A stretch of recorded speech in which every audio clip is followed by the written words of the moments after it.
Isang magandang araw po sa inyong lahat, mga kapuso at kapanalig sa bawat kwento ng buhay. Handa na ba ang inyong mga puso para sa isang salaysay na susubok sa ating pananaw tungkol sa pag-ibig, pagpapatawad at pangalawang pagkakataon? Sabi nila, ang yaman daw ay nasusukat sa dami ng pera, sa bangko at sa taas ng kapangyarihan.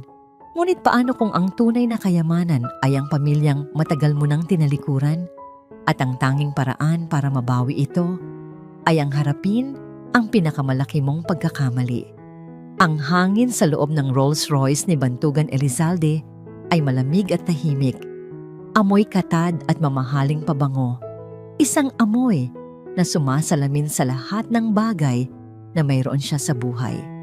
Sa labas ng tinted na bintana, ang mundo ay abala at maingay. Puno ng mga tawanan ng mga pamilyang naglalakad sa ilalim ng papalubog na araw. Ngunit sa loob ng sasakyan, tanging ang pakiramdam ng pagiging hungkag ang kanyang kasama. Sa edad na 32, si Bantugan o Tugan sa mga iilang malapit sa kanya ay ang CEO ng Elizalde Holdings International. Nasa kanya na ang lahat. Yaman, kapangyarihan, at ang respeto o takot ng mga taong nakapaligid sa kanya. Subalit sa bawat paggising niya sa umaga, sa kanyang malawak at malamig na mansyon, iisang tanong ang bumabagabag sa kanya. Para saan ang lahat ng ito? Bumukas ang pinto ng sasakyan. Inayos niya ang kanyang Brioni suit at lumabas. Bilang pangunahing sponsor ng taunang Family Day ng isa sa pinakaprestihiyosong paaralan sa Maynila, kailangan niyang magpakita. Ngumiti siya ng isang pilit na ngiti sa mga bumabati sa kanya, mga magulang na nakikipagkamay habang sinusulyapan ng kanyang mamahaling relos. Nasanay na siya sa ganitong mga tingin.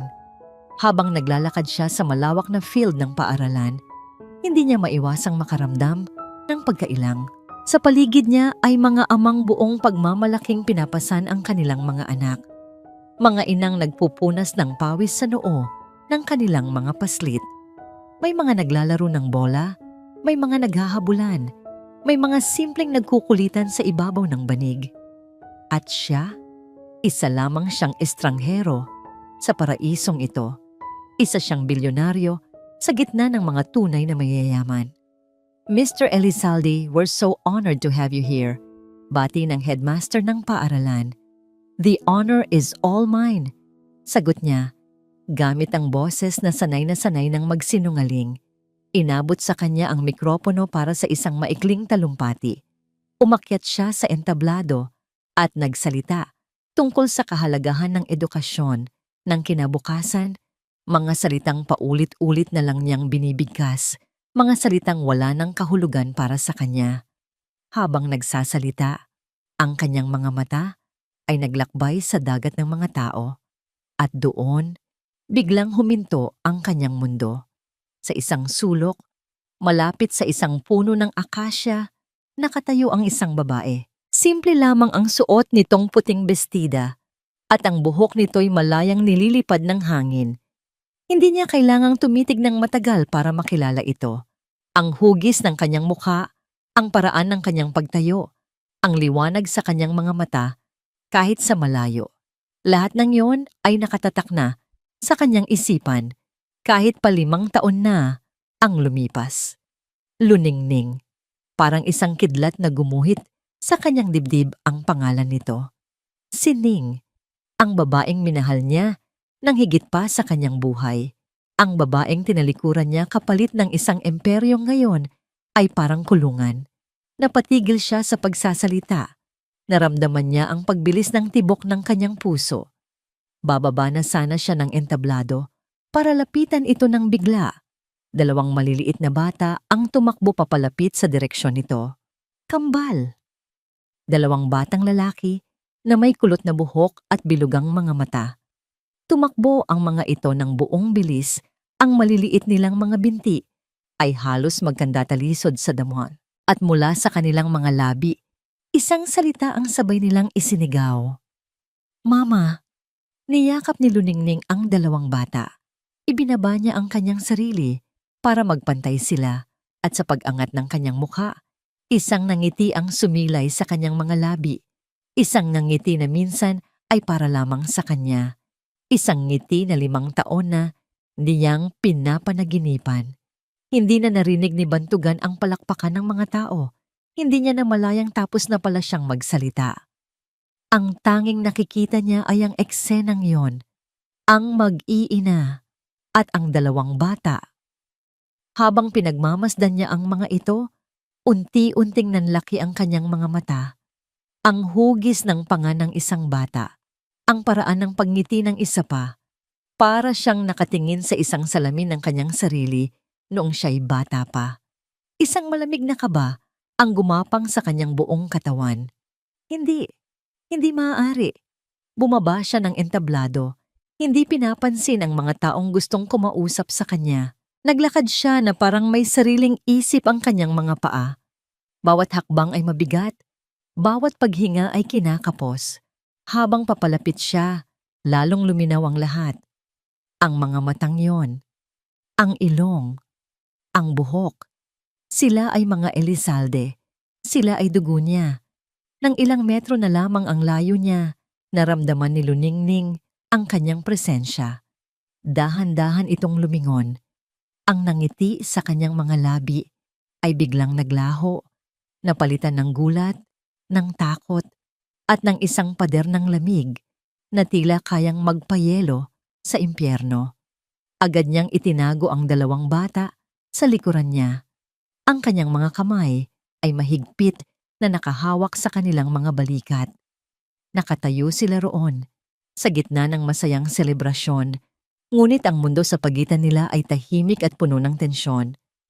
5 taon ng sakit, ng pangungulila, at ng mga hindi nasagot na tanong ang nakapagitna sa kanila.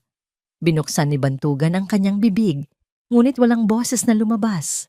Ang CEO, na kayang magpatumba ng mga korporasyon, ay hindi makahanap ng salita sa harap ng isang babae at 2 bata. Sa wakas, matapos ang tila walang hanggang katahimikan, nagawa niyang magsalita.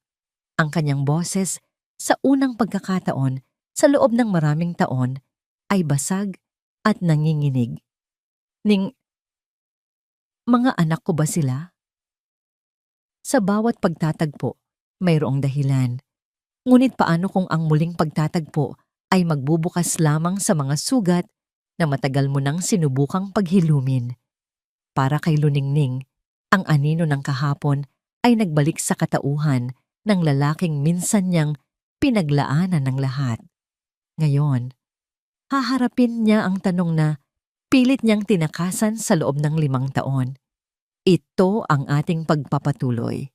Ang tanong ni Bantugan ay parang isang matulis na punyal na bumaon sa puso ni Luningning. Sa isang iglap, ang ingay ng paligid ay naglaho.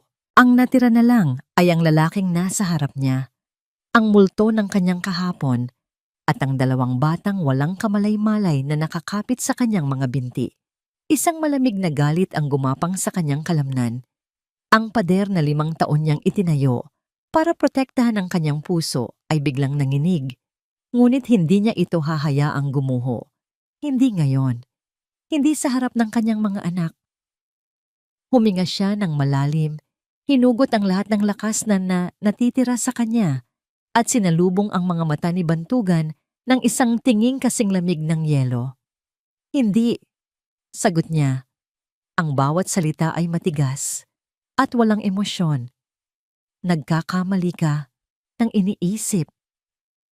Walang anumang paliwanag, walang puwang para sa tanong.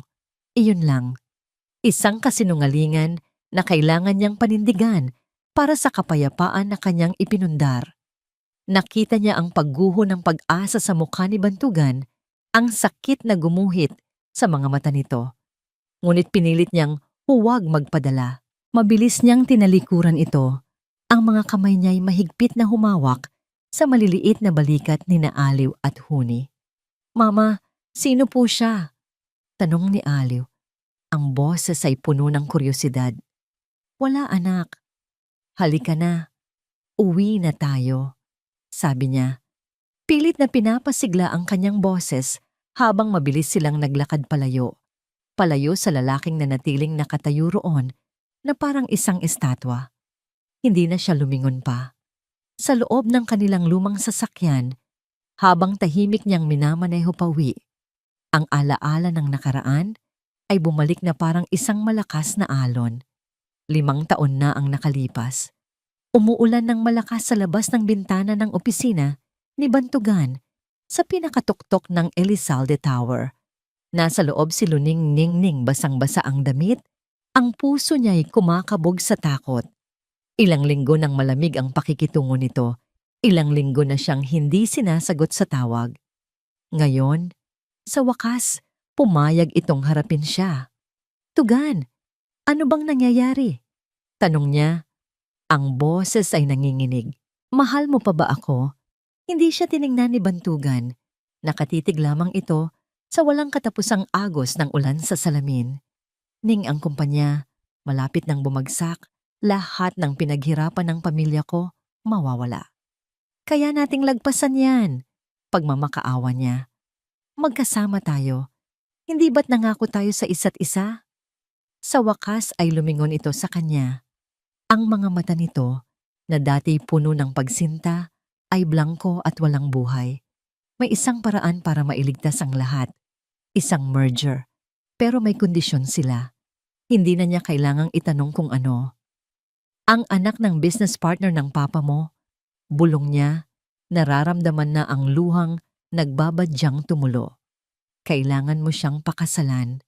Isang nakabibinging katahimikan ang namayani. Sa katahimikang yon, narinig niya ang dahan-dahang pagbasag ng kanyang puso. Hinihintay niya itong tumanggi. Hinihintay niya itong sabihin na ipaglalaban siya nito. Ngunit wala. Patawarin mo ako, Ning, sabi nito. Ang boses ay kasing lamig ng ulan sa labas. Pinipili ko ang kumpanya. Pinipili ko ang pamilya ko. Ang bawat salita ay isang sampal. Sa araw na yon, hindi lang ang puso niya ang nawasak. Nawasak din ang tiwala niya sa pag-ibig. Mama, okay ka lang po?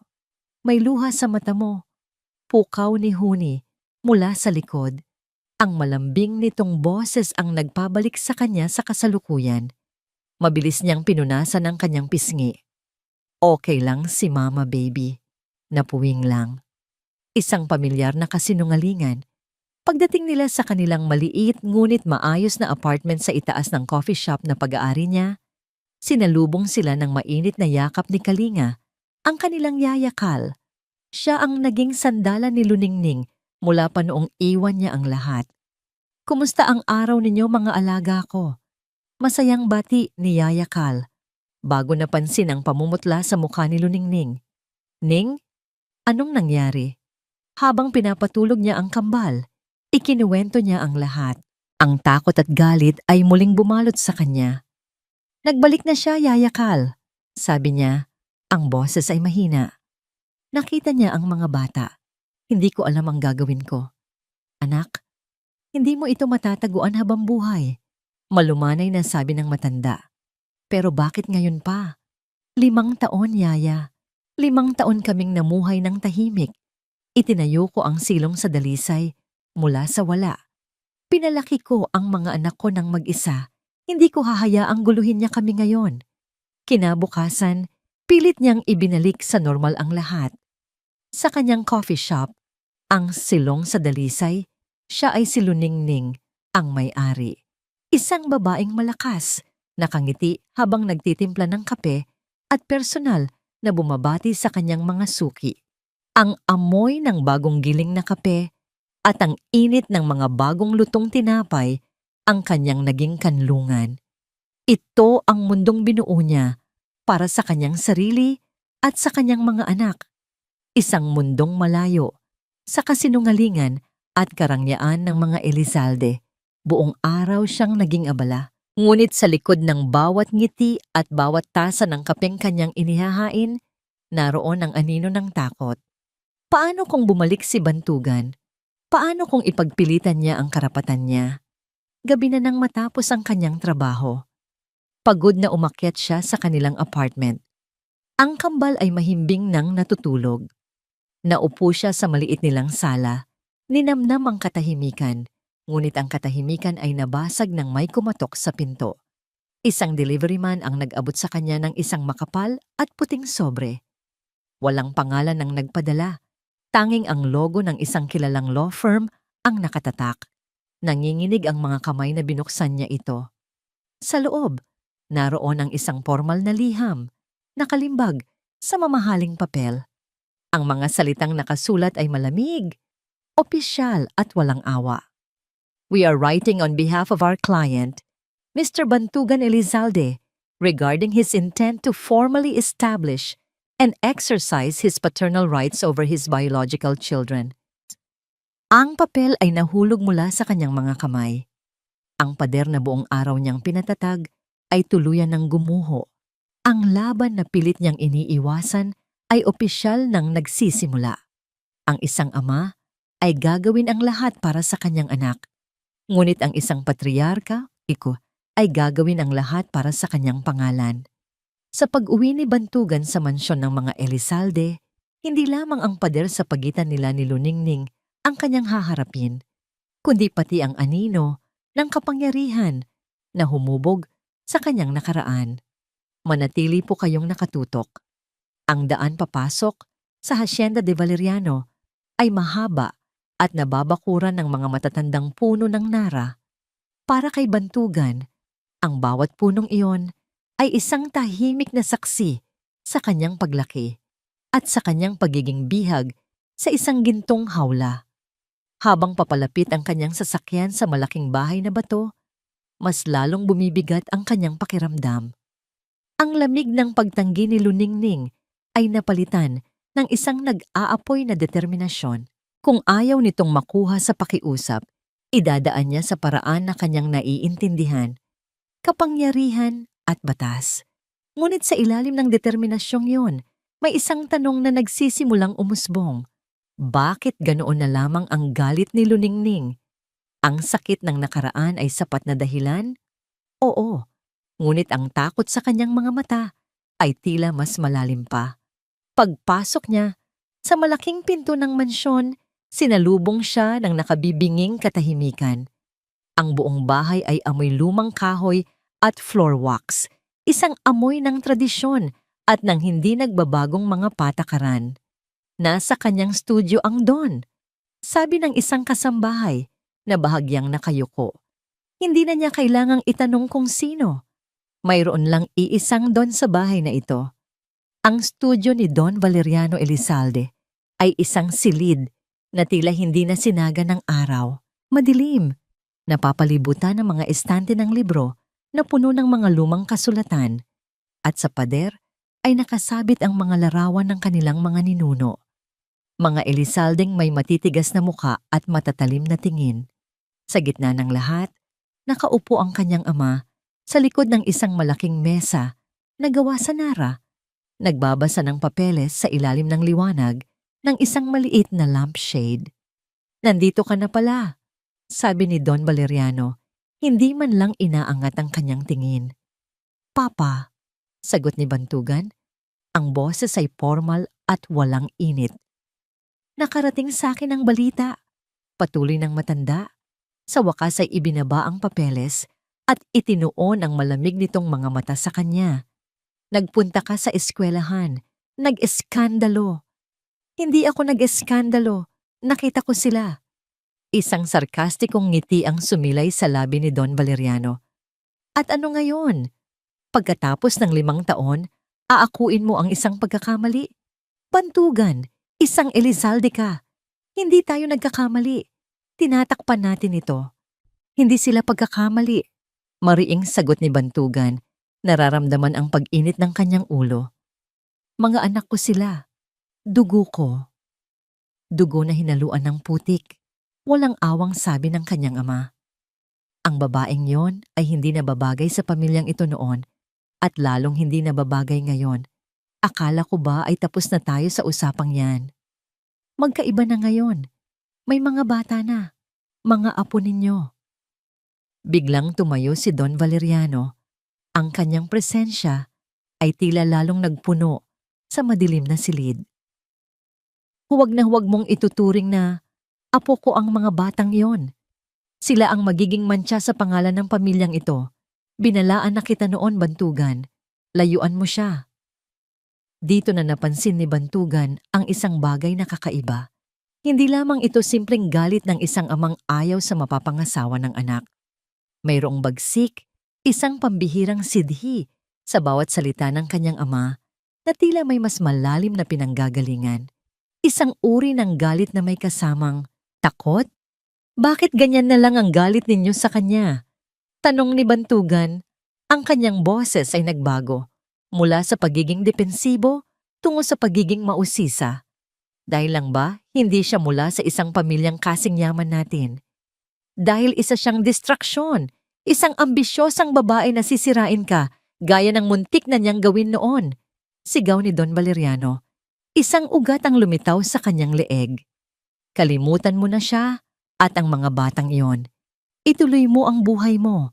Marami pang ibang babae dyan. Hindi na sumagot si Bantugan.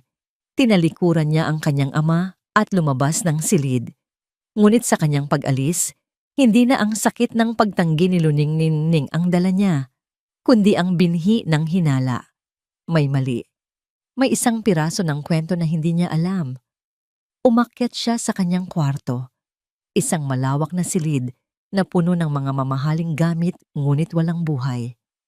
Binuksan niya ang isang luma at maalikabok na kahon sa ilalim ng kanyang kama. Sa loob nito, naroon ang iilang alaala ng kanyang buhay bago siya naging CEO, bago siya naging alipin ng pangalang Elizalde. Kinuha niya ang isang kupas na litrato. Siya at si Luningning nakangiti sa kamera, magkayakap sa ilalim ng isang puno sa Tagaytay. Ang kanilang mga mata ay puno ng mga pangarap at pag-ibig. Isang matinding pagsisisi ang bumalot sa kanya. Bakit niya hinayaang mawala ito? Isinara niya ang kahon. Ang pagsisisi ay mabilis na napalitan ng determinasyon. Kung may tinatago ang kanyang ama, aalamin niya. Kinuha niya ang isang burner phone mula sa kanyang drawer. Isang teleponong ginagamit niya para sa mga transaksyong hindi niya gustong malaman ng iba. Nagdial siya ng isang numero. Rivera? Sagot ng boses sa kabilang linya. Si Rivera ay isang private investigator, ang pinakamagaling sa larangan, at isa sa iilang taong pinagkakatiwalaan niya. Tugan ito, sabi niya. Ang boses ay mababa at seryoso.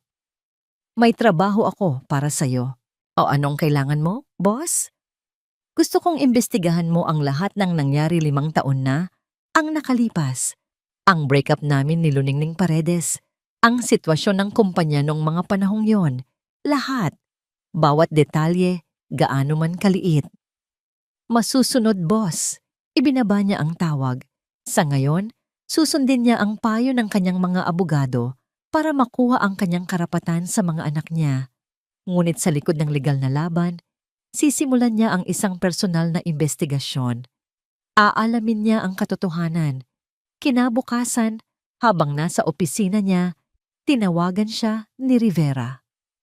Boss, may nahanap akong kakaiba, sabi ng investigador. Ang boses ay may bahid ng intriga. Ano yon?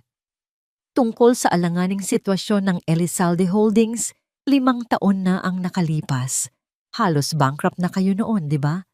Pero biglang may pumasok na malaking pera, isang investment na nagligtas sa lahat. Kumunot ang noo ni Bantugan. Alam niya ang tungkol doon. Iyon ang merger na sinasabi ng kanyang ama.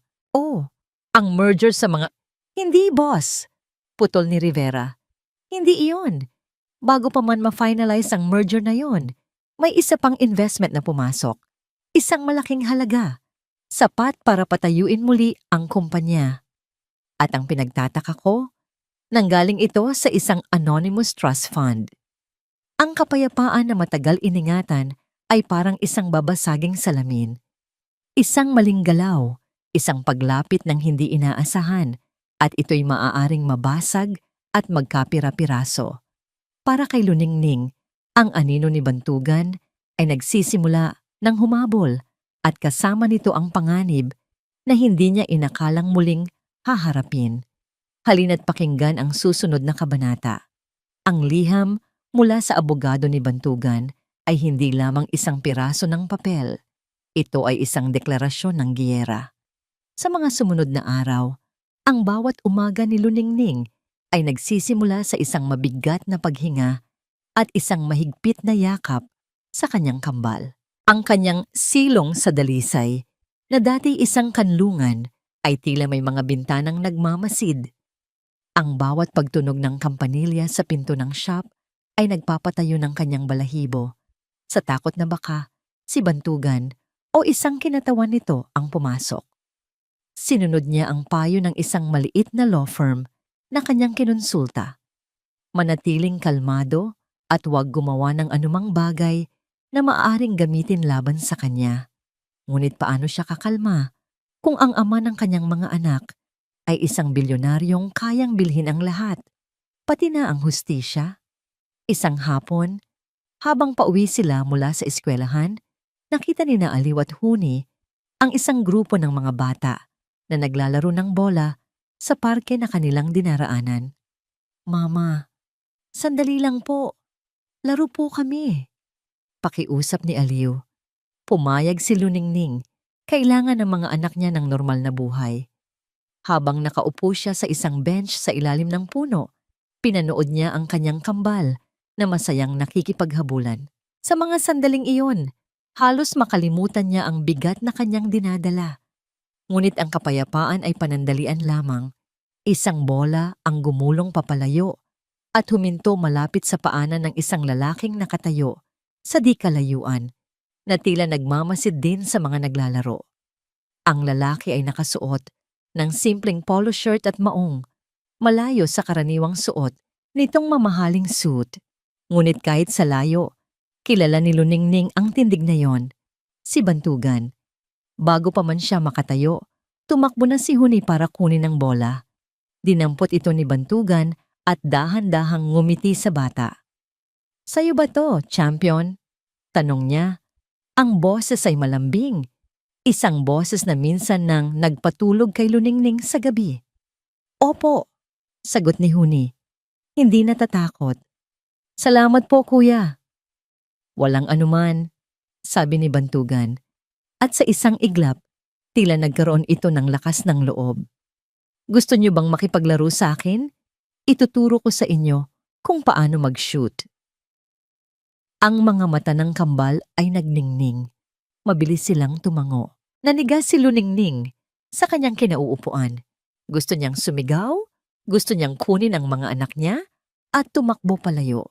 Ngunit nang makita niya ang purong kagalakan sa mukha ni na Aliw at Huni, habang tinuturuan sila ni Bantugan kung paano hawakan ang bola, kung paano tumawa kapag hindi nila ito ma-shoot, isang kakaibang kirot ang kanyang naramdaman. Ito ang mga sandaling ninakaw sa kanila. Ito ang larawan ng isang ama at ng kanyang mga anak. At habang pinapanood niya ang tatlo, hindi galit ang nanaig sa puso niya, kundi isang mapait na lungkot. Sa kaibuturan ng kanyang pag-aalala, may isang maliit na bahagi sa kanya na nagpapasalamat na kahit sa ganitong paraan, nararanasan ng kanyang mga anak ang isang bagay na hindi niya kayang ibigay. Ang kanyang puso ay nagtatalo. Pagkatapos ng ilang minuto, lumapit si Bantugan sa kanya habang ang kambal ay abala pa rin sa bola. "Ning," sabi niya, ang mga mata ay puno ng pakiusap. "Hayaan mo lang ako. Kahit ganito lang, hindi ko sila ilalayo sa'yo. Anong gusto mong palabasin, Tugan?" Malamig niyang sagot. "Na isa kang mabuting ama pagkatapos mo kaming talikuran?" "Alam kong nagkamali ako," sabi nito, "at handa akong pagbayaran yon." Bago pa man siya makasagot, tinawag na niya ang kambal. Oras na para umuwi. Sa kanilang pag-alis, lumingon si Aliw. "Bye po, Tito Ganda." Sigaw nito, isang pangalang sila lang ang nakaimbento. Ngumiti si Bantugan, isang nanangiting malungkot ngunit puno ng pag-asa. "Bye, kids." Kinabukasan, sa silong sa dalisay, Habang abala siya sa pag-aasikaso ng mga customer, biglang tumahimik ang buong kapihan. Ang masayang kwentuhan ay napalitan ng isang mabigat na katahimikan. Nilingon niya ang pinto at doon, ang kanyang dugo ay tila nagyelo. Nakatayo roon si Don Valeriano Elizalde. Nakasuot ito ng isang barong na tila mas mahal pa sa buong puhunan niya sa shop. Kasama nito ang dalawang lalaking nakasuit na halatang mga bodyguard. Naglakad ito papasok. Ang bawat hakbang ay mabagal at may awtoridad. Ang kanyang mga mata ay nilibot ang maliit na kapihan na may halatang pagkadusta. Huminto ito sa harap mismo ng counter kung saan nakatayo si Luningning. Magkano? Tanong ng matanda. Ang boses ay walang emosyon. Ano po ang ibig ninyong sabihin? Naguguluhang tanong ni Luningning. Magkano ang halaga mo para layuan mo ang anak ko at ang pamilya ko? Itong maliit na negosyo mo? Ang apartment mo? Sabihin mo ang presyo. Babayaran ko, doblehin ko pa, para lang maglaho ka na parang bula. Ang bawat customer ay nakikinig. Ang mga empleyado niya ay hindi makagalaw. Pakiramdam ni Luningning ay hinuhubaran siya sa harap ng lahat. Ngunit hindi siya nagpatinag. Huminga siya ng malalim at tiningnan ng diretso sa mata ang Don. Pasensya na po, Don Valeriano. Sabi niya, ang kanyang boses ay kalmado ngunit matatag. Pero ang kapayapaan ko at ang kinabukasan ng mga anak ko, hindi po yon nabibili. Isang malamig na ngisi ang gumuhit sa labi ng matanda. Lahat ng tao ay may presyo, Hija. Tandaan mo yan. Lumapit ito ng kaunti. Sapat para siya lang ang makarinig. Alamin mo kung saan ka lulugar. Dahil sa oras na kalabanin mo ako, sisiguraduhin kong kahit ang putik na kinatatayuan mo ay mawawala sa'yo. Pagkatapos noon, tumalikod ito at naglakad palabas na parang hari. Nang mawala na ito, doon lang muling nakahinga ang lahat. Nanginginig ang mga tuhod ni Luningning. Ang banta ay hindi na lamang isang liham. Ito ay totoo. Ito ay personal. Gabi na nang tumunog ang kanyang telepono. Isang unknown number. Nag-alinlangan siyang sagutin ito, ngunit sinagot pa rin niya. Hello? Ning, sabi ng boses sa kabilang linya. Mabilis, apurado, si Bantugan. Huwag kang maniniwala sa kahit anong sasabihin ng papa. May mga bagay kang hindi alam. Malapit ko nang malaman ang totoo. May mga lihim na kapag nabunyag ay parang lason, dahan-dahang sinisira ang lahat ng iyong pinaniniwalaan. Ngunit mayroon ding mga lihim na kapag nalaman ay nagsisilbing liwanag, ginigising ka mula sa isang mahabang pagkabulag. Para kay Bantugan, ang isang tawag sa telepono ang magiging susi sa katotohanang matagal nang ibinaon sa limot. Ito ang magiging laman ng ating susunod na kabanata. Ang mga salita ni Luningning sa telepono, puno ng takot. Ang pagbabanta ng kanyang ama sa maliit na kapihan. At ngayon, ang impormasyon tungkol sa isang misteryosong trust fund. Ang lahat ng ito ay mga piraso ng isang palaisipan na hindi maintindihan ni Bantugan. Nakaupo siya sa kanyang malawak na opisina. Ang tanawin ng syudad mula sa bintana ay tila isang malabong larawan. Ang kanyang buong isip ay nakatuon lamang sa tawag na naghihintay mula kay Rivera. Nang sa wakas ay tumunog ang kanyang telepono, sinagot niya ito bago pa man matapos ang unang ring. Rivera, anong nalaman mo? Tanong niya. Walang paligoy-ligoy. Boss, medyo mahirap ang pinapagawa mo pero may nakuha ako. Sabi ng investigador. Ang Anonymous Trust Fund na yon, na-trace ko ang pinagmulan. Itinatag ito mahigit 20 taon na ang nakalipas. Kumunot ang noo ni Bantugan. 20 taon? Anong kinalaman niyan sa... Sandali, boss! Putol ni Rivera. Ang account na yon ay halos hindi nagalaw sa loob ng maraming taon, ngunit eksaktong 5 taon na ang nakalipas, 1 linggo matapos ang malaking pagkalugi ng Elizalde Holdings, Halos lahat ng laman nito ay na-withdraw at ginamit para bilhin ang isang malaking bahagi ng utang ng kumpanya ninyo sa isang secondary debt market. Iyon ang nagbigay sa inyo ng sapat na panahon para makahinga at maisara ang merger. Sino? Sino ang may-ari ng fund? Tanong ni Bantugan. Ang kanyang puso ay nagsisimula nang kumabog ng mabilis. Narinig niya ang pagbuntong hininga ni Rivera sa kabilang linya. Ang trust fund ay nakapangalan sa isang Estrella Paredes. Itinatag niya ito para sa kanyang kaisa-isang anak. Bago siya namatay sa sakit na cancer. Estrella Paredes. Ang pangalan ay umalingaungaw sa isipan ni Bantugan, ang ina ni Luningning. Boss, nandyan ka pa ba? Hindi makasagot si Bantugan. Para siyang binuhusan ng nagyayelong tubig. Ang hangin ay tila naubos sa kanyang mga baga. Si Luningning ang nagligtas sa kanila. Ang babaeng tinalikuran niya, ang babaeng ipinagpalit niya para sa kumpanya, ay ang mismong dahilan kung bakit may kumpanya pa siyang binalikan. Para siyang sinasakal ng sarili niyang mga alaala. Ang mga masasakit na salitang binitawan niya, ang kanyang malamig na pagtalikod.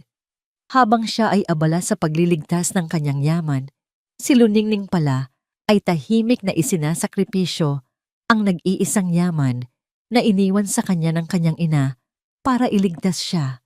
Biglang nagkaroon ng saysay ang lahat. Ang lalim ng galit ni Ning, ang takot sa kanyang mga mata. Hindi lamang ito dahil sa nasaktang puso. Ito ay galit ng isang taong nagbigay ng lahat ngunit kataksilan ang isinukli. Naalala niya ang isang gabi habang nakahiga sila sa ilalim ng mga bituin sa isang beach sa Batangas. May munting pamana sa akin si Mama. Kwento ni Ning, ang boses ay mahina. Hindi ito malaki, pero sapat na para makapagsimula kami.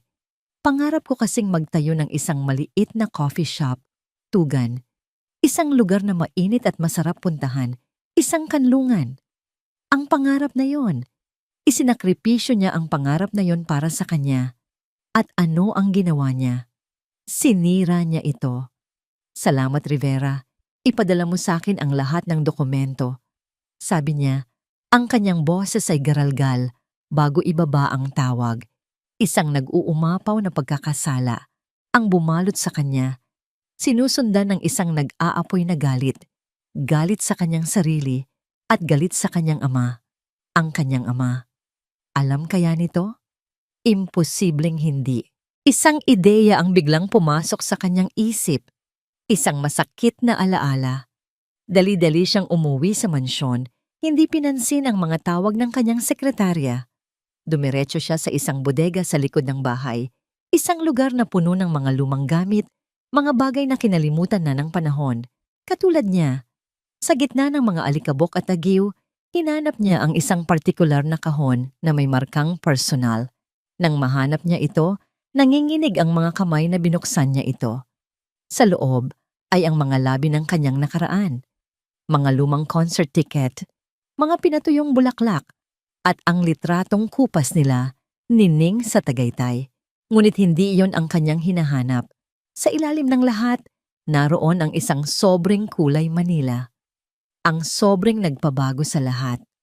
Dahan-dahan niya itong kinuha. Sa loob ay ang mga litrato. Mga litrato niya na may kasamang ibang babae sa isang bar. Tila masyadong malapit. Tila may ginagawang masama. Ang mga litratong ito ang ipinakita sa kanya noon.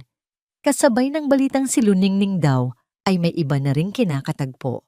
Mga kasinungalingan na pareho nilang pinaniwalaan dahil sa galit at sakit. Ngayon, tinitigan niya ang mga litrato, hindi na bilang isang biktimang nagselos, kundi bilang isang investigador na naghahanap ng butas. Pamilyar ang babae, ngunit hindi niya matandaan kung saan niya ito nakita. Tiningnan niya ang bawat detalye. Ang ilaw, ang anggulo, mukha itong totoo. Ngunit nang malapit na niyang isuko ang paghahanap, isang bagay ang pumukaw sa kanyang pansin. Isang kislap sa may pulsuhan ng babae, isang relos. Hindi ito ordinaryong relo. Isa itong Cartier na may disenyong ahas, Isang limited edition na piraso. Kakaunti lang ang mayroon nito sa buong Pilipinas. At bigla, para siyang tinamaan ng kidlat. Naalala niya kung saan niya nakita ang relos na yon. Isang taon na ang nakalipas sa isang Christmas party ng kumpanya. Ipinagmamalaki ito ng nagsusuot. Isang regalo raw iyon mula sa pinagkakatiwalaan niyang kliyente.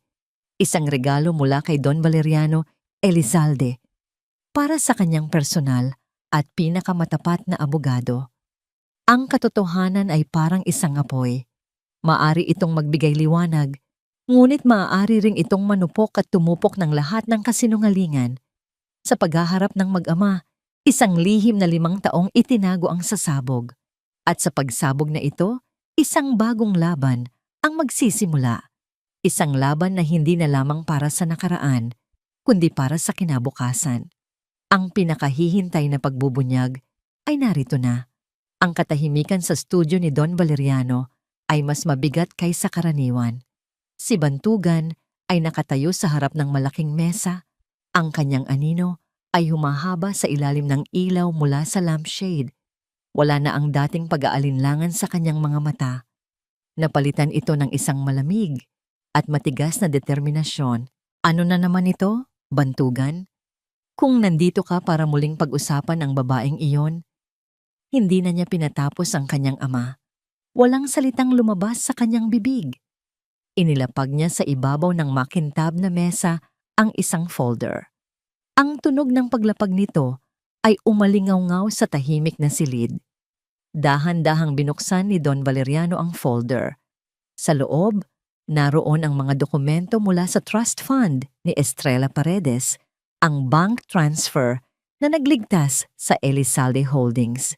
Kumunot ang noo ng matanda, ngunit hindi nagbago ang ekspresyon nito. Isang matalinong investment mula sa isang taong marunong makakita ng oportunidad. Malamig na sabi ng Don. Huwag na tayong maglokohan pa. Sabi ni Bantugan, ang kanyang boses ay mababa at puno ng hinanakit. Alam nating pareho kung kaninong pera yan. Pera na dapat sana ay para sa pangarap niya. Pera na ginamit niya para iligtas ako, para iligtas tayo, habang ako ay tinataboy siya. Isinara ni Don Valeriano ang folder. Kung ano man ang ginawa niya, desisyon niya yon. Hindi natin siya pinilit. Hindi ninyo siya pinilit? Isang mapait na tawa ang kumawala sa lalamunan ni Bantugan. Baka hindi nga, pero sinigurado ninyong wala siyang babalikan. Kinuha niya mula sa kanyang bulsa ang mga kupas na litrato at ikinalat ang mga ito sa ibabaw ng mesa sa tabi ng mga dokumento. Ito ang ginamit ninyo. Isang palabas, isang napakagaling na panlilinlang para wasakin ang tiwala naming dalawa sa isa't isa. Tiningnan ni Don Valeriano ang mga litrato. At sa unang pagkakataon, nakita ni Bantugan ang isang bahagyang pagbabago sa mukha nito. Isang kislap ng gulat na mabilis ding nawala. Wala akong alam sa mga yan. Matigas nitong sabi. Talaga ba? Hamon ni Bantugan. Dahil ang relos na suot ng babaeng ito ay kaparehong-kapareho ng relos na ibinigay ninyo kay Attorney Salcedo bilang regalo noong Pasko. Ang pangalang yon ang tuluyang nagpabagsak sa pader ng pagkukunwari ni Don Valeriano. Ang kanyang mga mata ay nag-apoy sa galit. Hindi na ito galit ng isang taong nasukol. Ito ay galit ng isang haring natuklasan ang pagtataksil sa loob ng kanyang kaharian. Oo, ako nga ang may gawa. Umalingaw-ngaw ang sigaw ng matanda sa buong silid. Ginawa ko ang dapat gawin para protektahan ang pamilyang ito mula sa isang pagkakamali, mula sa isang babaeng walang ibang hangad kundi ang pera at pangalan natin. Hindi niyo siya kilala. Mas kilala ko siya kaysa sayo. At anong napala mo sa paghalungkat mo sa nakaraan? Nasaktan ka lang. Nasira mo ang sarili mo. Ano pa ang gusto mo, Bantugan? Ang gusto ko ay ang pamilya ko. Sabi ni Bantugan, ang boses ay puno ng pagsisisi. Ang pamilyang ninakaw ninyo sa akin. Sakto sa sandaling iyon, bumukas ang pinto ng studio Pumasok ang isang katulong. Don Valeriano, narito na po si Miss Paredes. Sabi po ninyo ay papasukin kapag dumating. Nanlaki ang mga mata ni Bantugan. Anong ibig sabihin nito? Bago pa man siya makakuha ng sagot, pumasok si Luningning. Nag-aalinlangan, litong-lito. Ang natanggap niyang tawag ay nagsasabing kailangan niyang pumunta para sa isang agarang pag-uusap tungkol sa isang posibleng kompromiso. Ngunit nang makita niya si Bantugan doon, alam niyang isa itong patibong. Ang kanyang mga mata ay agad na napako sa mga litratong nakakalat sa mesa. Ang mga litratong sumira sa kanyang buhay. Anong ginagawa ng mga yan dito? Nanginginig niyang tanong. Ning, maniwala ka sa akin. Simula ni Bantugan. Ngunit hindi na niya ito natuloy. Isang ngisi ang sumilay sa labi ni Don Valeriano. Pindot niya ang isang intercom sa kanyang mesa. Attorney Salcedo, maaari ka nang pumasok. Bumukas muli ang pinto.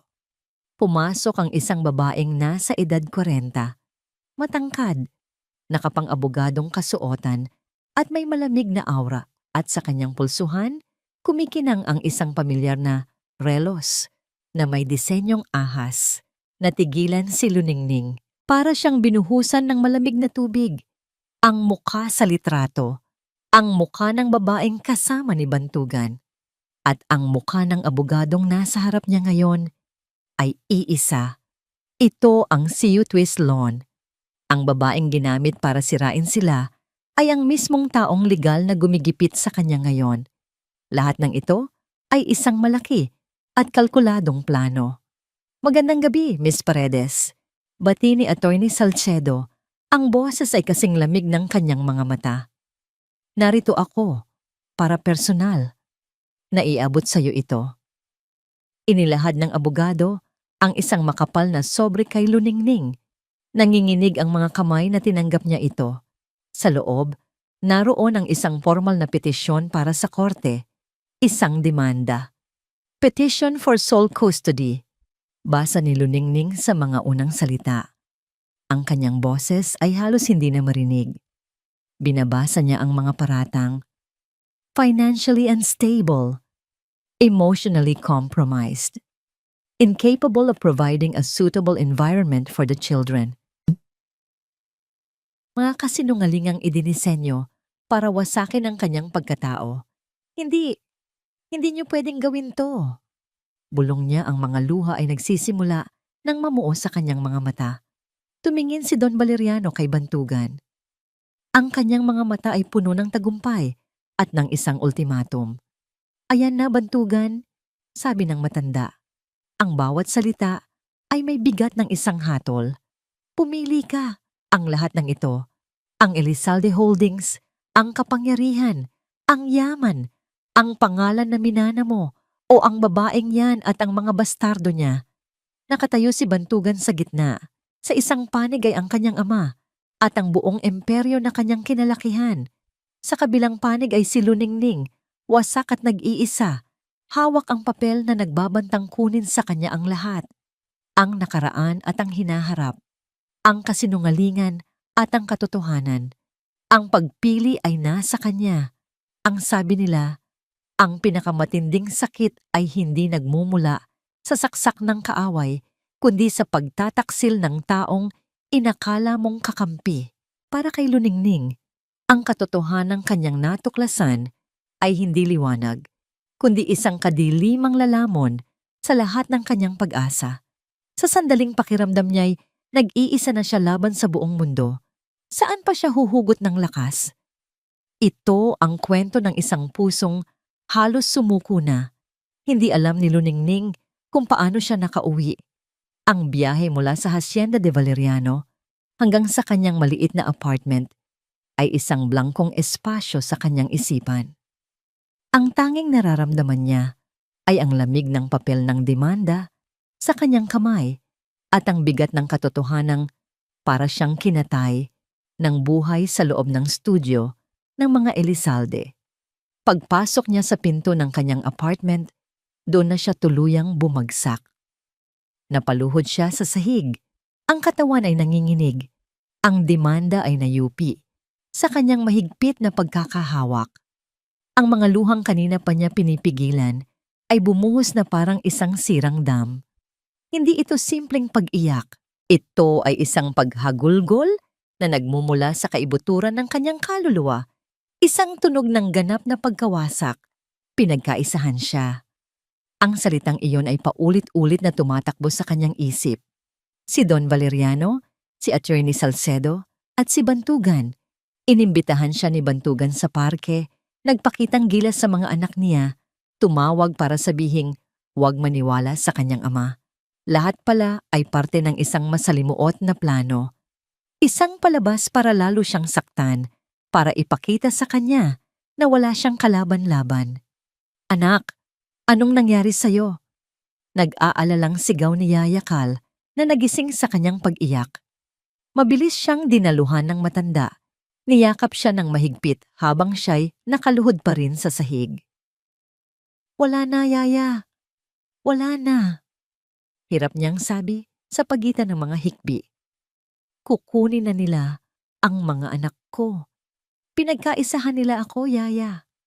Si Bantugan, kasama siya. Isa iyong patibong. Shh! Tahananing, sabi ni Yaya Cal. Hinahaplos ang kanyang likod. Hindi tayo susuko. Pero paano sila lalaban? Ang mga salitang nakasulat sa demanda ay parang mga markang bakal na ipinapaso sa kanyang pagkatao. Unstable, incapable, unfit. Mga kasinungalingan na may selyo ng korte na may kapangyarihang maging katotohanan sa mata ng batas. Magdamag siyang umiyak sa bisig ni Yaya Cal hanggang sa maubos ang kanyang luha at mapalitan ng isang blangko at nakakamanhid na pakiramdam. Kinabukasan, ang pribadong impyerno niya ay naging isang pampublikong sirko. Pagbukas niya ng pinto ng silong sa dalisay, bumungad sa kanya ang isang kumpol ng mga reporter. Ang mga flash ng kamera ay sumasalakay na parang kidlat. Ang mga mikropono ay itinututok sa kanyang mukha. Miss Paredes, totoo po bang idinimanda kayo ng pamilya Elizalde para sa custody ng inyong mga anak? May katotohanan po ba ang balitang ginagamit niyo lang daw ang mga bata para makakuha ng pera sa mga Elizalde? Totoo po bang may history kayo ng mental instability? Ang bawat tanong ay isang sampal. Paano nila nalaman? Nanginginig siyang umatras at mabilis na isinara ang pinto. Dumungaw siya sa bintana at nakita niya ang mga van ng iba't ibang TV network.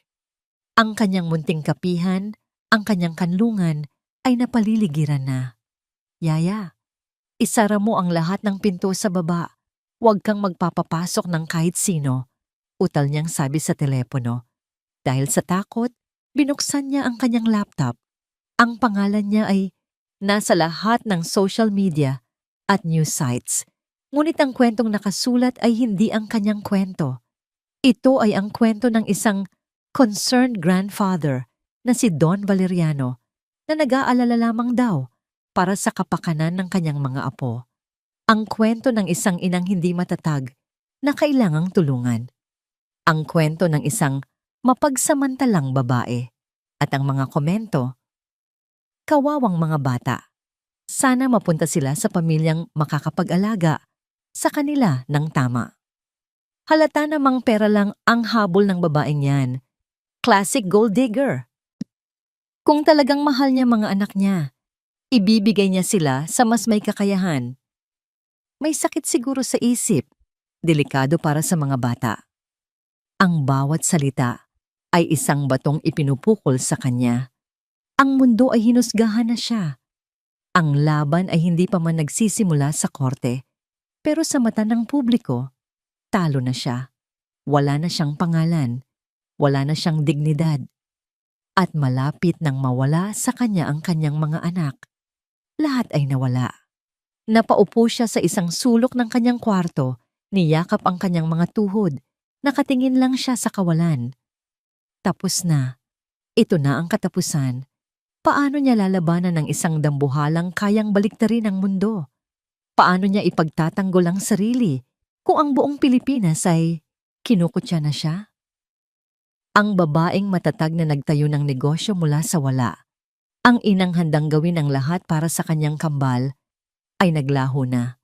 Ang natira na lang ay isang basag na babae. Naghihintay na lang na pulutin ang mga piraso ng kanyang nawasak na buhay. Bigla, bumukas ng malakas ang pinto ng kanyang silid. Humahangos si Yaya Cal. Ang muka ay hindi maipinta. Hawak ang remote control ng TV. "Ning!" sigaw nito. "Ning, tingnan mo, bilisan mo." Walang gana siyang tumingin. Ayaw na niyang makarinig pa ng balita. Ayaw na niyang makita pa ang kanyang mukha sa TV. Ngunit hindi ang mukha niya ang nasa screen. "Ning, tingnan mo."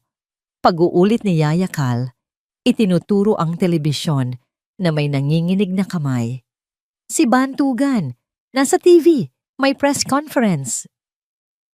Sa entablado ng buhay, madalas tayong binibigyan ng pagkakataong pumili. Manahimik para sa sariling kapakanan o tumayo at isigaw ang katotohanan para sa mga taong mahalaga sa atin. Para kay Bantugan Elizalde, ang sandaling ito ay dumating na. Sa harap ng buong mundo, haharapin niya ang kanyang pinakamalaking pagkakamali at gagawin ang isang bagay na matagal na niyang dapat ginawa. Isang pagtatapat na babago sa lahat. Ang silid ay puno ng mga nag-uunahang flash, ng kamera, at ng bulungan ng mga reporter. Ang press conference ay ipinatawag ng biglaan at ang buong corporate world ay nag-aabang. Inaasahan nilang lahat na si Bantugan Elizalde bilang CEO ng Elizalde Holdings ay susuportahan ang pahayag ng kanyang ama, maglalabas ng mga ebidensya laban kay Luningning at kukumpirmahin ang kanilang legal na hakbang para protektahan ang mga bata. Ngunit nang lumabas si Bantugan at umakyat sa podium, may ibang-iba sa kanyang itsura. Wala ang karaniwang kumpiyansa ng isang bilyonaryo. Ang kanyang mukha ay seryoso. Ang kanyang mga mata ay may bakas ng walang tulog na gabi. At sa kanyang tindig, mayroong bigat. Bigat ng pagsisisi at ng isang napakahalagang desisyon. Hindi niya binati ang media. Hindi siya ngumiti.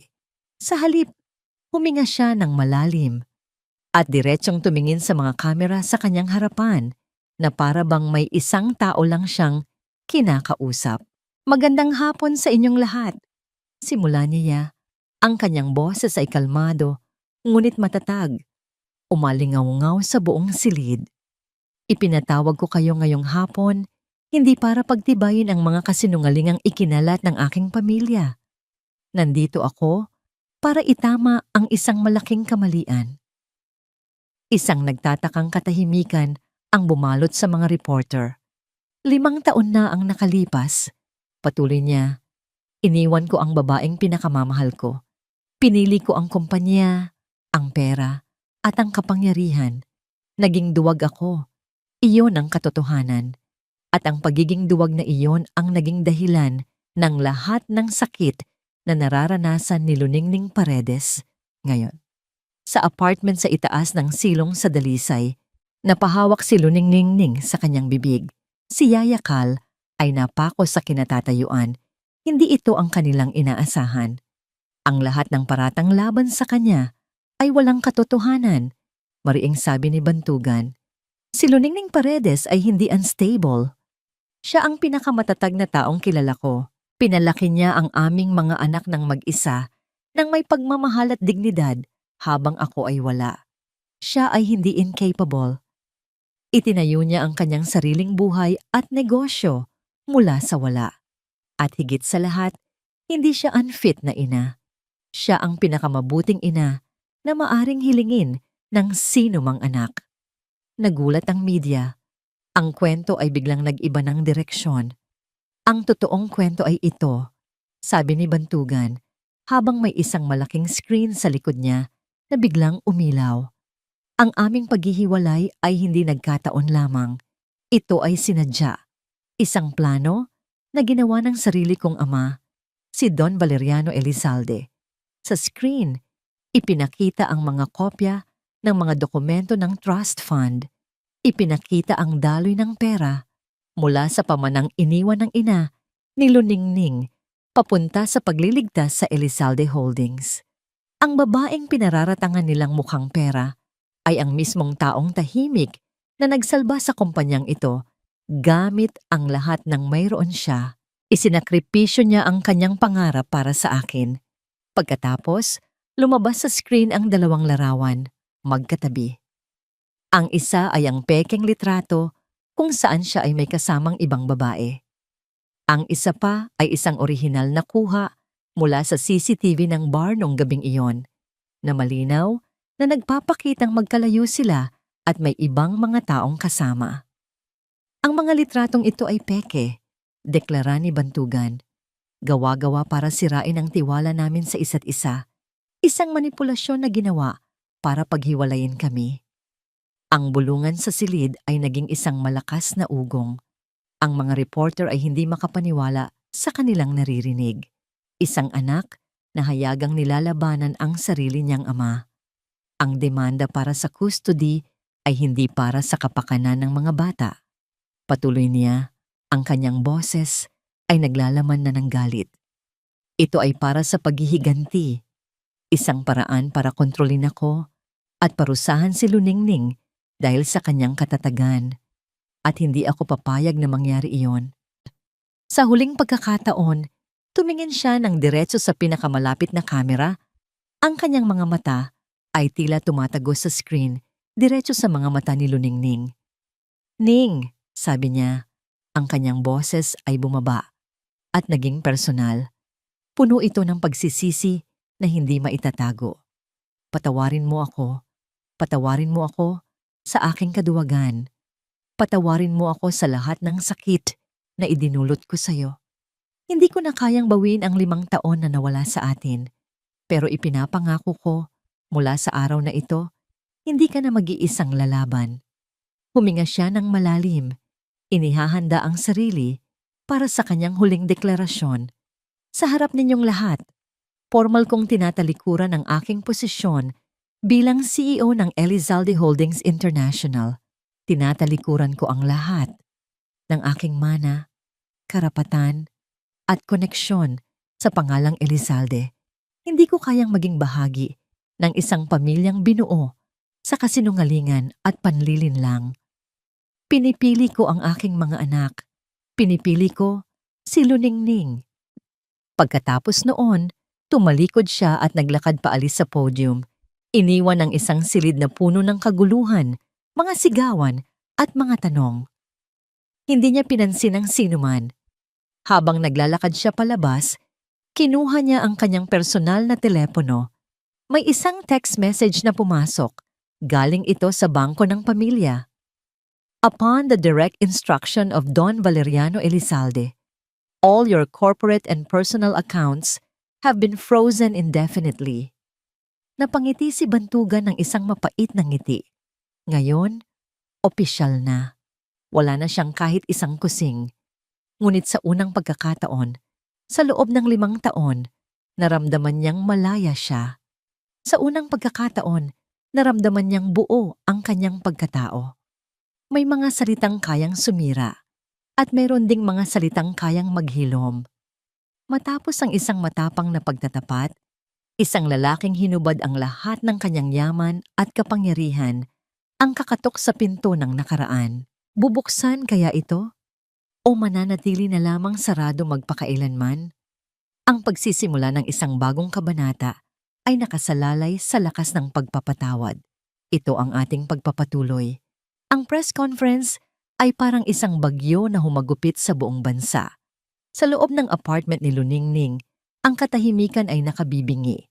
Nakatitig lang siya sa blankong screen ng telebisyon. Ang mga salita ni Bantugan ay paulit-ulit na umaalingaw-ngaw sa kanyang isipan. Pinipili ko ang aking mga anak. Pinipili ko si Luningning. Hindi siya makapaniwala. Ang lalaking inakala niyang kasama sa panloloko ay ang siyang naglantad ng lahat. Isinakripisyo nito ang buong buhay na kinalakihan para sa kanya. Ang pader ng galit na itinayo niya sa paligid ng kanyang puso ay nagsimulang magkaroon ng mga bitak. Sa ilalim ng galit, mayroong isang bagay na matagal na niyang kinalimutan, ang anino ng pagmamahal na minsan niyang naramdaman. Ning, basag ni Yaya Cal sa katahimikan. Anong gagawin mo? Umiling lang si Luningning. Hindi ko alam, Yaya. Hindi ko na alam. Kinagabihan, sarado ang silong sa dalisay.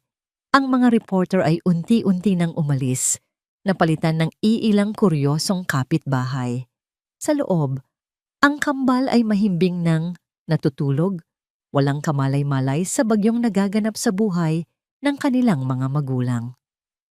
Si Luningning ay nakaupo sa dilim, pinagmamasdan ng mga ilaw ng sasakyan na dumadaan sa labas. Maya-maya, may narinig siyang mahinang katok sa pinto ng kapihan sa ibaba. Hindi niya ito pinansin, ngunit ang pagkatok ay nagpatuloy, hindi mapilit, ngunit hindi rin sumusuko. Nag-aalangang bumaba siya ng hagdan, ang puso niya'y kumakabog. Sumilip siya sa maliit na bintana sa tabi ng pinto. Sa labas, sa ilalim ng ilaw ng poste, nakatayo si Bantugan. Wala na ang kanyang mamahaling sasakyan, wala na ang kanyang mga bodyguard. Ang suot niya ay ang damit pa rin na ginamit niya sa press conference. Ngunit ngayon ay tila maluwag na ito sa kanya. Sa kanyang mga mata, wala na ang awtoridad ng isang CEO, kundi ang hiya at pag-aalinlangan ng isang taong hindi sigurado kung tatanggapin. Nag-alinlangan si Luningning. Isang bahagi niya ang gustong manatili sa loob, isara ang pinto, at magkunwaring walang narinig. Ngunit ang isa pang bahagi, ang bahaging nakarinig ng kanyang pagsisisi, ang nagtulak sa kanya na buksan ang kandado. Binuksan niya ang pinto ng bahagya. Ang hangin ng gabi ay pumasok kasama ang isang nakabibininging katahimikan sa pagitan nilang dalawa. Ning, sabi ni Bantugan, ang boses ay halos pabulong. Alam kong wala akong karapatang pumunta rito, pero wala na akong ibang mapupuntahan. Tiningnan siya ni Luningning mula ulo hanggang paa. Ito ang lalaking minahal niya, hinubad sa lahat ng karangyaan. Hindi na siya si Bantugan Elizalde, ang bilyonaryo. Siya na lang si Tugan, ang Tugan na nakilala niya noon. Bakit? Iyon lang ang salitang lumabas sa kanyang bibig. Isang tanong na naglalaman ng 5 taong sakit. Bakit mo ginawa yon? Nakita niya ang sakit sa mga mata ni Bantugan. Dahil pagod na akong maging duwag, sagot nito. Dahil sa loob ng 5 taon, bawat araw, pinagsisihan ko ang pag-iwan sa'yo. At nang malaman ko ang lahat, nang malaman ko ang sakripisyo mo, alam kong hindi ko na kayang mabuhay sa kasinungalingan. Hindi siya kumibo. Hinayaan niya lang itong magsalita. Hindi ako humihingi ng kapatawaran, Ning.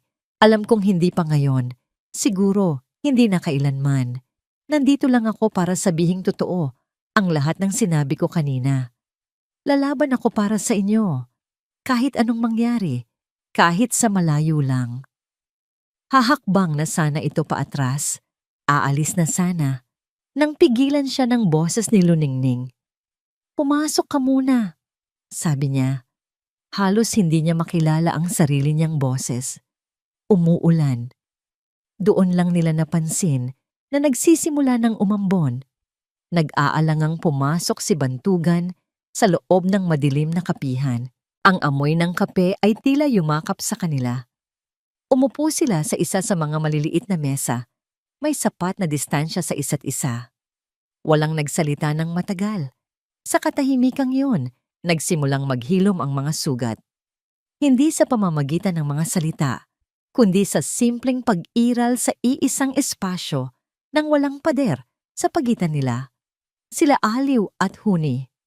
Basag ni Bantugan sa katahimikan. Kamusta sila?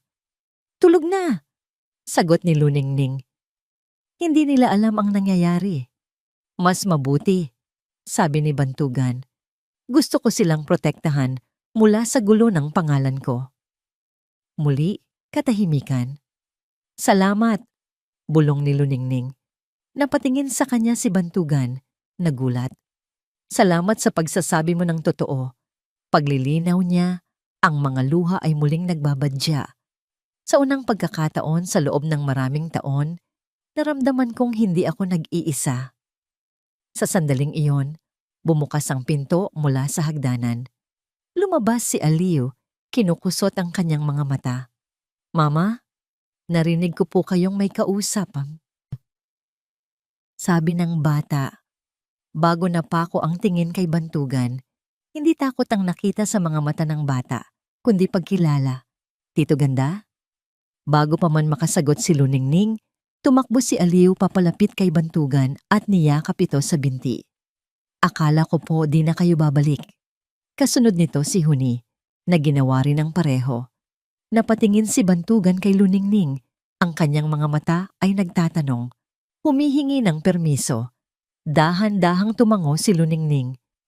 Umupo si Bantugan sa sahig para maging kapantay ng dalawang bata.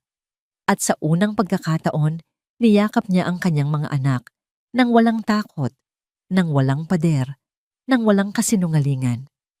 Umiiyak siya ng tahimik habang yakap-yakap ang kambal at pinanood lamang sila ni Luningning.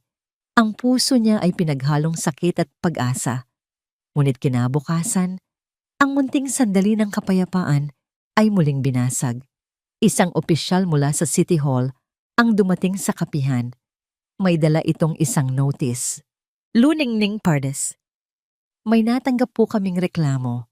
Isasara po muna namin pansamantala ang inyong establishmento para sa isang sanitary inspection dahil sa mga umano'y violations." Ang banta ni Don Valeriano ay hindi pala isang simpleng salita. Ito ay isang pangako. Ang tunay na laban ay hindi laging sa larangan ng digmaan nangyayari. Minsan, ito ay sa loob ng isang tahimik na silid kung saan ang mga salita ay mas matalim pa sa espada. At ang hustisya ay nakasalalay sa bigat ng katotohanan. Ngayon, haharapin ni na Luningning at Bantugan ang pinakamalaking hamon sa kanila, ang kapangyarihan ng isang amang handang sirain ang lahat. Ang paglilitis ay magsisimula na. Ang hangin sa loob ng korte ay malamig at mabigat. Bawat upuan ay okupado ng mga miyembro ng media, mga usisero, at mga taong sumusubaybay sa tinaguriang Custody Battle of the Year. Para kay Luningning, ang bawat pag-ubo, bawat pag-flash ng kamera sa labas ay parang isang dagundong na nagpapabilis ng tibok ng kanyang puso. Nakaupo siya sa tabi ng kanyang pro bono lawyer, isang batang abogadong may prinsipyo ngunit kulang sa karanasan kumpara sa hukbo ng legal team ni Don Valeriano. Sa kabilang panig ng silid, nakaupo si Don Valeriano. Ang muka ay parang isang maskarang gawa sa bato. Sa tabi niya ay si Attorney Salcedo, ang babaeng may relos na ahas na may kumpiyansang nakatingin sa kanilang mga papeles. Si Bantugan ay nakaupo sa likuran ni Luningning. Ayon sa payo ng kanilang abogado, mas makabubuting hindi sila magtabi para hindi ito magamit laban sa kanila. Ngunit nararamdaman ni Luningning ang kanyang presensya, isang tahimik na suporta na nagbibigay sa kanya ng kaunting lakas. Nagsimula ang paglilitis. Unang tumayo si Attorney Salcedo. Ang kanyang boses ay kalmado, matalas, at bawat salita ay idinisenyo para ipinta si Luningning bilang isang kontrabida. "Your Honor," simula niya, "ang aming kliyente, si Don Valeriano Elizalde, ay nandito ngayon hindi bilang isang bilyonaryo, kundi bilang isang lolo na nag-aalala para sa kapakanan ng kanyang mga apo. Ang aming layunin ay simple, ilagay ang mga bata sa isang kapaligirang ligtas, matatag, at kayang suportahan ang lahat ng kanilang pangangailangan. Isang bagay na, sa kasamaang palad, ay hindi kayang ibigay ng kanilang ina, si Miss Luningning Paredes." Isang ipinresinta ni Attorney Salcedo ang kanilang mga ebidensya, ang pagsasara ng silong sa dalisay dahil sa umano'y sanitary violations, ang mga bank statement ni Luningning na nagpapakita ng kanyang limitadong pondo, ang mga pekeng testimonya mula sa mga nag-aalalang kapitbahay na binayaran ng mga Elizalde. Lahat ay maingat na inilatag para buuin ang isang kwento ng kahirapan at kawalan ng kakayahan. Si Miss Paredes ay isang single mother na halos walang ipon, patuloy ng abogado. Ang kanyang nag-iisang pinagkukunan ng kita ay isang kapihang ipinasara dahil sa kapabayaan. Paano niya bubuhayin ang dalawang bata? Paano niya sila pag-aaralin sa disenteng paaralan? Paano niya sila bibigyan ng kinabukasang nararapat sa kanila? Pakiramdam ni Luningning ay unti-unti siyang nilulunod. Ang kanyang mga nagawa, ang kanyang pagsisikap sa loob ng 5 taon ay binubura at pinapalitan ng isang imahe ng pagiging isang kahabag-habag na biktima. Nang oras na para sa panig nila, ginawa ng abogado ni Luningning ang lahat ng kanyang makakaya. Ngunit kulang sila sa resources, kulang sila sa kapangyarihan. Ang kanilang pinakamalakas na armas ay ang katotohanan, at ang kanilang unang alas ay tinawag sa witness stand. I call to the stand, Kalinga Yayakal Reyes. Naglakad ang matanda papunta sa harapan. Ang kanyang mga tuhod ay bahagyang nanginginig, ngunit ang kanyang mukha ay determinado. Umupo siya at nanumpa. Ginang Reyes, simula ng abogado ni Luningning. Gaano niyo nakatagal kilala si Mrs. Paredes? Mula pa po nung ipinagbubuntis niya ang kambal, sagot ni Yayakal.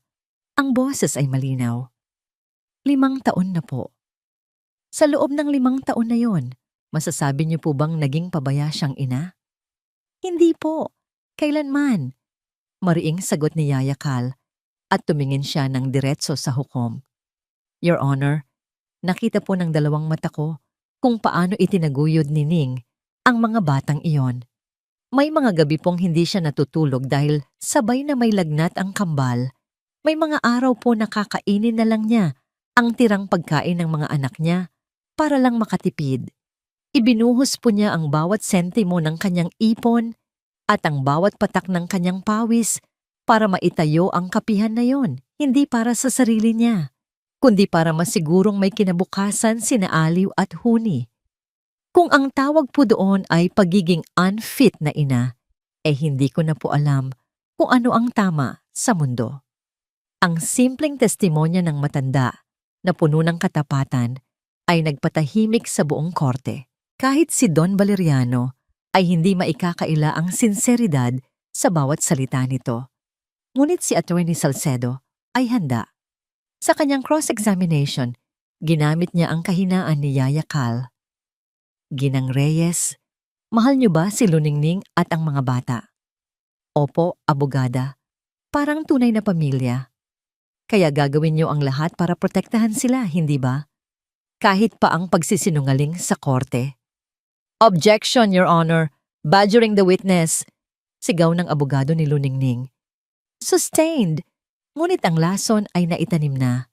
Pinalabas ni Attorney Salcedo na ang testimonya ni Yayakal ay galing lamang sa pagmamahal at hindi sa objektibong pagtingin.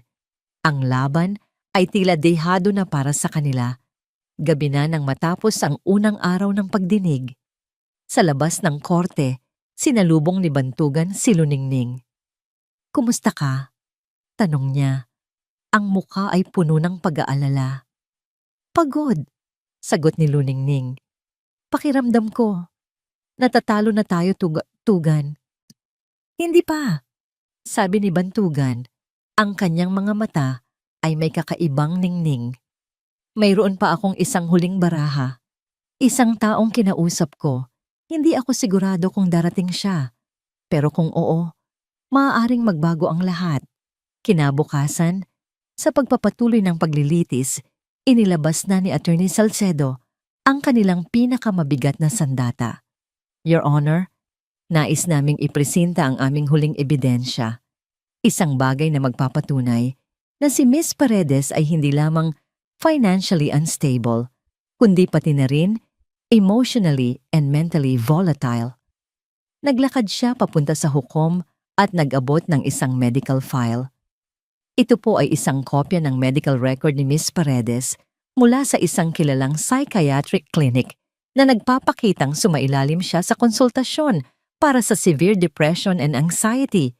Ilang taon na ang nakalipas.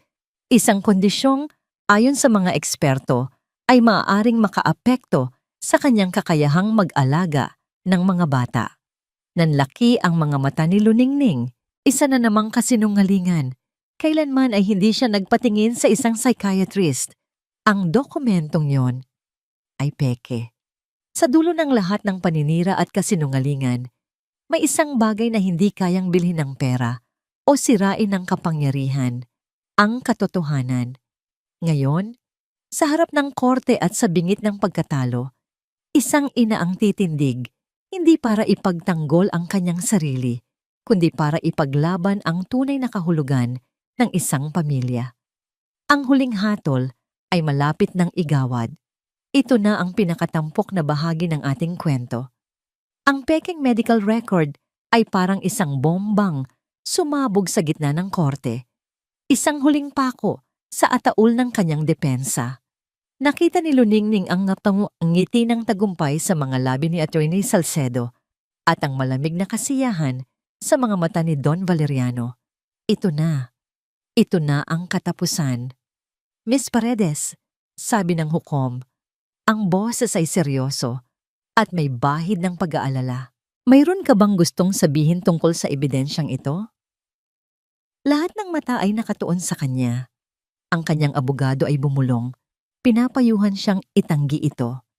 Ngunit alam ni Luningning na ang simpleng pagtanggi ay walang bigat laban sa isang opisyal na dokumento. Kahit pa ito ay peke. Ang kailangan niya ay hindi isang pagtatanggol, kundi isang pag-atake. Dahan-dahan siyang tumayo, ang kanyang mga tuhod ay nanginginig, ngunit ang kanyang likod ay tuwid. Huminga siya ng malalim at tumingin ng diretso sa hukom. Ang kanyang boses, nang sa wakas ay lumabas, ay hindi basag, kundi puno ng isang biglaang kalinawan. Your Honor, ang papel na yan ay isang kasinungalingan. Simula niya. Ngunit hindi ko na sasayangin ang oras ng korte para patunayan iyan. Dahil ang totoong issue dito ay hindi ang aking mental health o ang laman ng aking bank account. Naglakad siya papalapit sa witness stand, isang galaw na hindi inaasahan ng lahat. Tumingin siya sa bawat sulok ng silid, sa kanyang kalaban, sa media, at sa wakas, kay Bantugan. Ang tanong dito ay, ano ba ang tunay na sukatan ng pagiging isang mabuting magulang? Ang pera ba? Ang kapangyarihan? Ang isang malaking mansyon? 5 taon na ang nakalipas. Patuloy niya. Ang kanyang boses ay nagsimulang manginig sa emosyon, ngunit hindi sa kahinaan. Wala ako ng lahat ng yan. Ang mayroon lang ako ay 2 maliliit na nilalang sa loob ng aking sinapupunan at isang pusong wasak. Oo, Your Honor, dumaan po ako sa depresyon. Hindi sa isang klinika, kundi sa loob ng aking maliit na kwarto, sa gitna ng gabi, habang iniisip kung paano ko bubuhayin ang aking mga anak. Oo, dumaan po ako sa anxiety. Sa tuwing may lagnat sila at wala akong pambili ng gamot, sa tuwing umiiyak sila sa gutom at kailangan kong bilangin ang bawat sentimo. Ang buong silid ay nakikinig. Ang mga pluma ng reporter ay tumigil sa pagsulat. Pero sa gitna ng lahat ng iyon, natutunan ko ang isang bagay. Ang tunay na yaman ng isang pamilya ay hindi ang bahay na tinitirhan ninyo, kundi ang pagmamahal na inyong pinagsasaluhan. Ang tunay na stability ay hindi ang pera sa bangko, kundi ang katiyakang mayayakap sa iyo sa pag-uwi mo. Ang bahay na ibinigay ko sa aking mga anak ay maliit, pero puno ito ng tawanan. Ang pagkain sa aming mesa ay simple, pero lagi itong may kasamang kwentuhan. Iyan ang yaman na mayroon ako. Iyan ang yaman na ipinagkakait sa kanila ng pamilya Elizalde. Tumingin siya ng diretso kay Don Valeriano. Maaari ninyong bilhin ang lahat, Don Valeriano, pero hindi ninyo kayang bilhin ang pagmamahal ng isang ina. At hinding-hindi ko yon ipagbibili. Pagkatapos ng kanyang mga salita, isang nakabibinging katahimikan ang namayani. Binasag ito nang biglaang pagbukas ng pinto Sa likuran ng korte, isang lalaking nasa edad 30, nakasuot ng gusot na polo at may daladalang briefcase ang humahangos na pumasok. Siya ay si Mr. Reyes, ang dating executive assistant ni Bantugan, isang taong matagal nang naninilbihan sa Elizalde Holdings na bigla na lang nag-resign 1 linggo na ang nakalipas. Your Honor, pasensya na po sa abala, sabi nito. Ang boses ay malakas at nanginginig. Mayroon po akong mahalagang ebidensya na nais isumite sa korte. Sino ka? Tanong ng hukom. Ako po si Miguel Reyes, ang dating assistant ni Mr. Bantugan Elizalde, at hindi na po kaya ng konsensya ko ang mga nangyayari. Nagulat si Don Valeriano. Tumayo si Attorney Salcedo. Objection, Your Honor. This is highly irregular. I will allow it, sabi ng hukom. Ang interes ay malinaw sa kanyang mukha. Lumapit ka, Mr. Reyes. Naglakad si Miguel papunta sa harapan. Ang kanyang mga mata ay umiiwas sa matatalim na tingin ni Don Valeriano. Inilabas niya mula sa kanyang briefcase ang isang maliit na digital recorder.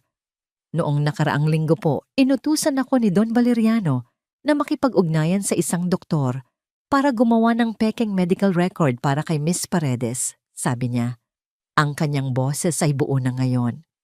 Naramdaman ko pong mali ito, kaya't bago ako pumasok sa opisina niya para kumpirmahin ang mga detalye, binuksan ko po ang recorder na ito. Ibinigay niya ang recorder sa court clerk. Ang buong silid ay nag-abang habang inihahanda ito para patugtugin. At nang tumunog ito, ang boses na umalingaw-ngaw sa mga speaker ay malinaw at hindi maikakaila. Boses ni Don Valeriano. Siguraduhin mong mukhang kapani-paniwala ang record, Miguel. Ilagay mo na nagkaroon siya ng suicidal tendencies. Gamitin mo ang lahat ng salitang magmumukha siyang baliw. Kailangan nating manalo sa laban na ito, anuman ang mangyari. Boses ni Miguel. Pero, Sir, hindi po ba ito illegal? Boses ni Don Valeriano. Ako ang batas, Miguel. Gawin mo na lang ang iniuutos ko. Ang katahimikan pagkatapos ng recording ay mas mabigat kaysa kanina. Lahat ng mata ay napunta kay Don Valeriano. Ang maskara ng patriarka ay tuluyan ng nabasag at ang nakita ng lahat ay isang desperadong matanda na handang manloko para sa sariling agenda. Si Attorney Salcedo ay namutla at hindi makapagsalita. Tumingin ang hukom kay Don Valeriano. Ang kanyang mukha ay puno ng pagkadismaya. Itinuktok niya ang kanyang gavel ng 1 beses, 2 beses, 3 beses. This court finds the evidence presented against Miss Luluningning Paredes to be fabricated and malicious. Deklara ng hukom. Ang kanyang boses ay malakas at may awtoridad. The petition for sole custody filed by Don Valeriano Elizalde is hereby dismissed with prejudice. Tagumpay. Isang salitang halos hindi na inasahan ni Luningning. Napaluha siya. Ngunit sa pagkakataong ito, luha ito ng kaluwagan at pasasalamat. Tumingin siya kay Bantugan na nakangiti sa kanya sa unang pagkakataon nang walang bakas ng sakit. Sa labas ng korte, matapos ang kaguluhan ng media habang nagsisimulang umambon, hinarap ni Bantugan si Luningning. Ang kanilang paligid ay lumabo. Ning, simula niya. Dahan-dahan siyang lumuhod sa basang semento. Ang mga tao sa paligid ay napahinto at nagmasid. Wala akong yaman, wala akong mansyon, wala na akong pangalan. Sabi niya, ang kanyang mga mata ay nakatitig sa kanya, puno ng sinseridad. Ang tanging mayroon ako ay ang sarili ko at ang pangako na gagawin ko, ang lahat para maging karapat dapat sa'yo at sa mga anak natin sa bawat araw ng buhay ko. Inilabas niya ang kanyang kamay, walang laman. Wala akong singsing, pero meron akong isang tanong. Hindi ko maibibigay sa iyo ang isang palasyo, pero kaya kong ibigay sa iyo ang isang tahanan. Pakasalan mo ako, Luningning. Ang bawat kwento ay mayroong katapusan. At sa pagtatapos ng mahabang paglalakbay na puno ng luha, sakit, at pakikipaglaban, darating din ang isang umaga ng kapayapaan para kina Luningning at Bantugan. Ang bagong simula ay hindi isang palasyo na puno ng ginto, kundi isang simpleng tahanan na puno ng pagmamahal. Halina't samahan ninyo ako sa huling kabanata ng Ang Tunay na Yaman. Ilang buwan ang lumipas, ang malamig na hanging dala ng Disyembre ay nagsisimula ng maramdaman, ngunit sa loob ng silong sa dalisay, ang init ay hindi lamang nagmumula sa mainit na kape, kundi sa mga ngiti at tawanan ng mga taong naroroon. Ang kapihan ni Luningning ay mas naging buhay pa kaysa dati. Matapos ang eskandalo sa korte, ang komunidad ay dumagsa para magpakita ng suporta. Ang silong sa dalisay ay naging higit pa sa isang negosyo. Ito ay naging simbolo ng katatagan at pag-asa. Nakatayo si Luningning sa likod ng counter, abala sa pagtanggap ng mga order, ngunit isang tunay na ngiti na ang nakapinta sa kanyang mga labi. Ang bigat sa kanyang dibdib ay matagal nang nawala. Napalitan ng isang magaan at masayang pakiramdam. Mula sa kanyang kinatatayuan, tanaw niya ang isang pamilyar na eksena sa isang sulok ng kusina. "Papa, ang daya mo! Nilagyan mo ng harina ang ilong ko!" Reklamo ni Huni na sinundan ng malakas na halakhak ni Aliw.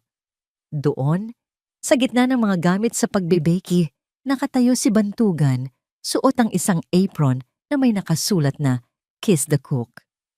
Ang kanyang mamahaling suit ay napalitan na ng simpleng t-shirt at ang kanyang mukha ay may mga mantsa ng harina. Tinuturuan niya ang kambal kung paano gumawa ng Christmas cookies. "Hindi baka may dumaang anghel lang," biro ni Bantugan, bago niya kiniliti ang dalawang bata na lalong nagpatindi ng kanilang tawanan. Napangiti si Luningning habang pinapanood sila. Ito na ang kanyang bagong normal. Si Bantugan, matapos talikuran ng lahat, ay nagsimula ng isang maliit na business consulting firm. Maliit ang kanyang kinikita kumpara dati. Ngunit sa unang pagkakataon, nakita ni Luningning ang kislap ng tunay na pasyon sa mga mata nito. Mas madalas na itong nakangiti, isang ngiting hindi napilit, isang ngiting umaabot hanggang sa kanyang mga mata. Gabi na nang sa wakas ay magsara sila ng shop. Ang kambal, pagod sa maghapong paglalaro at paggawa ng cookies, ay mahimbing nang natutulog sa kanilang silid sa itaas. Ang natira na lang ay sina Luningning at Bantugan, tahimik na naglilinis ng kapihan. Naupo sila sa paborito nilang mesa sa tabi ng bintana. Hawak ang tig-isang tasa ng mainit na tsokolate. Sa labas, ang mga parol ay nagsisimula nang magsabit sa mga poste. Sino nang mag-aakala? Basag ni Luningning sa katahimikan, na dito pala tayo hahantong. Ngumiti si Bantugan at hinawakan ang kanyang kamay sa ibabaw ng mesa. "Ito lang naman ang gusto ko noon, Paning. Isang simpleng buhay kasama ka." "Sigurado ka bang hindi mo namimiss ang dati mong buhay?" tanong niya. Isang tanong na matagal na niyang gustong itanong. Umiling ito. "Ang namimiss ko lang sa nakaraan ay ang mga tao na sana'y kasama ko kayo. Ang bawat unang hakbang, unang salita, unang tawa ni na Aliw at Huni. Iyon ang yaman na hindi ko na maibabalik. Pero ang pera, ang kapangyarihan, mga palamuti lang yun, Ning. Natutunan ko ng mas masarap pala ang kapeng tinitimpla mo kaysa sa kahit anong mamahaling alak." Natawa si Luningning. "Bolero? Seryoso ako," sabi nito, at ang kanyang mga mata ay puno ng sinseridad. "Ang startup ko ngayon ay itong pamilya natin, at ito ang pinakamahalagang merger na gagawin ko sa buong buhay ko." Hinigpitan ni Luningning ang hawak sa kanyang kamay. Naalala niya ang tanong nito sa labas ng korte, sa gitna ng ambon. "Ang sagot ko ay oo, Tugan," bulong niya. Napatingin ito sa kanya, naguguluhan. "Para saan?" "Sa tanong mo noon, ngayon, at bukas. Ang sagot ko ay palaging magiging oo." Isang ngiti ng purong kaligayahan ang gumuhit sa mukha ni Bantugan. Tumayo ito at niyakap siya ng mahigpit.